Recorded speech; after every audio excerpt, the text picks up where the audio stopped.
Sementara itu memperingati HUT ke-376 Karangasem juga digelar Lomba Fashion Show yang diprakarsai Gabungan Organisasi Wanita Karangasem. Fashion Show diawali lomba merias model yang akan tampil. Selain itu digelar beauty class dengan peserta anggota organisasi wanita se-Kabupaten Karangasem. Lomba mewarnai dari anak-anak TK juga digelar dengan tujuan meningkatkan kreativitas dan keterampilan dari anak-anak usia dini sehingga ke depan menjadi tunas bangsa yang berkualitas. Lomba lainnya adalah lomba karaoke bagi pelajar SD, SMP, SMA, dan umum. Sri Haryani Sumardim menambahkan, dalam rangka HUT Karangasem ke-376 diselenggarakan pula parade budaya seperti busana adat, mekidung, dan jangger yang diikuti semua organisasi wanita di Karangasem. Acara yang diselenggarakan hari ini untuk tata rias, nanti biar tujuannya kan ibu-ibu bisa merias sendiri ya, untuk acara kegiatan nasional, untuk mengurangi istilahnya untuk mengurangi biaya lah untuk ke salon ya.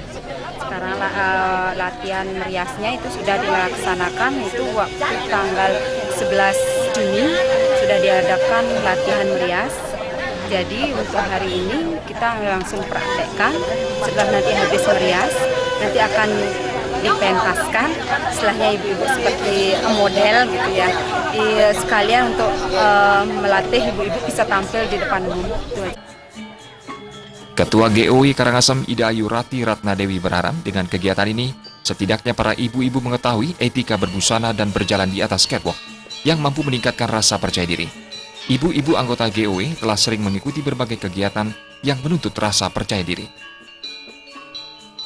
Nah, jadi kegiatan ini saya buat untuk kedepannya ibu-ibu bisa lebih percaya diri, ibu-ibu bisa dandan sendiri, make up-nya sendiri, kemudian berjalan juga di catwalk, minimal mengetahui lah bagaimana etika berjalan yang bagus. Nah, jadi saya membuat supaya ibu-ibu semangat untuk memiliki rasa percaya diri, di mana nantinya dengan rasa percaya diri yang ibu-ibu miliki akan membuat ibu-ibu bisa lebih cerdas, lebih berwawasan, dan tidak minder kalau kita ajak kemana-mana, terutama kalau apel ataupun kalaupun undangan, ibu-ibu sudah tahu bagaimana caranya berpenampilan yang bagus.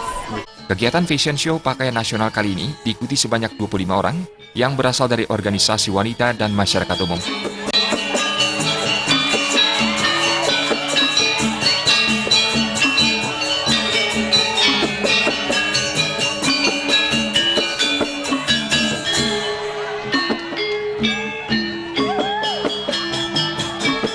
Jaya dan Gus Ngurah, Bali TV.